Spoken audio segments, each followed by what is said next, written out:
আজ রাত্রে না গেলেও আগামীকাল রাত্রে আমি জেলে যাব। আমার অন্তরের একটি পাতাও নড়ছে না। অচৈতন্য ঘুমের মতো আমার মন শান্ত, নির্বিকার।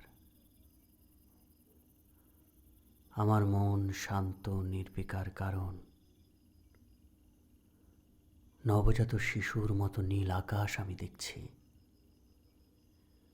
কাল শহরের ময়দানে আমি গিয়েছিলাম, হেকে বলেছিলাম আমাদের ভাই বন্ধুদের আমরা যেন না মারি, শয়তানদের জন্য যেন আমরা না মরি।